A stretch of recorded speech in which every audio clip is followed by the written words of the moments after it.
So yun, good day mga bossing.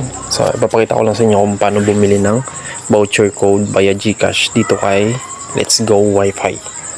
So nakikita niyo sa baba merong button ng buy voucher via GCash, Maya on or online bank. So niready ko na yung GCash ko. Ito. Para i-scan ko na lang mamaya. Yan, so balik tayo. So click lang natin tong buy voucher. Click natin ito sa baba, buy voucher, and then mag-open yung portal or site ng mga ayan. So tingnan nyo tong name, Let's Go Wi-Fi, tapos kung nasang area kayo. Ito kasi sa akin, testing ko nasa Mandaon. Sa inyo baka nasa Tunga, Barangay Tunga, or San Andres, or sa Kawayan, Hilitongan. So itong nakikita nyo mga amount is for testing lang to. So ang pagbili is i-click nyo lang tong buy voucher, pili lang kayo kung ano yung trip nyo.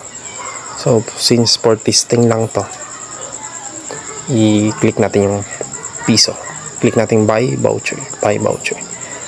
Tapos antayin lang natin, mapupunta tayo sa payment portal. Ito, lumabas na piso. So yan, wala yung P.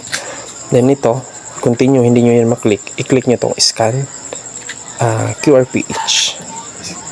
Pag click nyo yan, lalabas yung QR. Click.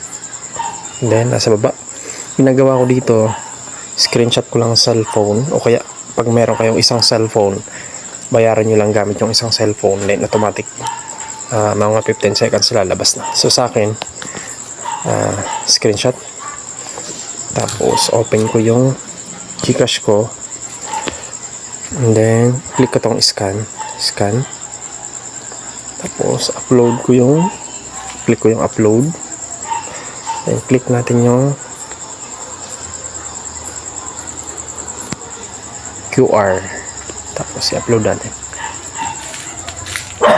Excuse me.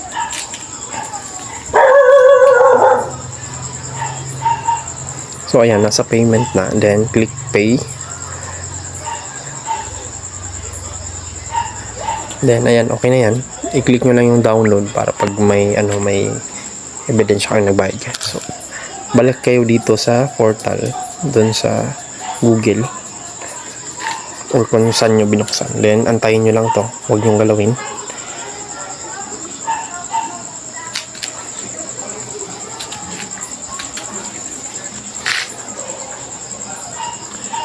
Wait na lang.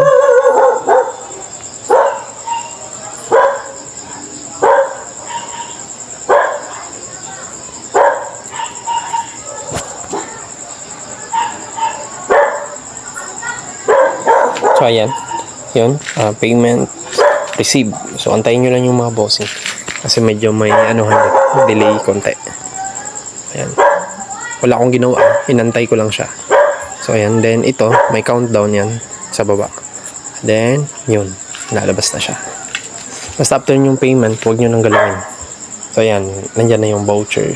So i-copy nyo, o kaya i-download para ma-download nyo yung image nito, or kung gusto nyo bumili ng another, click nyo lang yung buy another voucher. So click ko tong copy, sa akin na-copy ko na, and then babalik ako doon sa portal, tapos click nyo yun extend via voucher, then i-paste nyo lang dyan yung binili nyo o kaya sa gagamit ng voucher.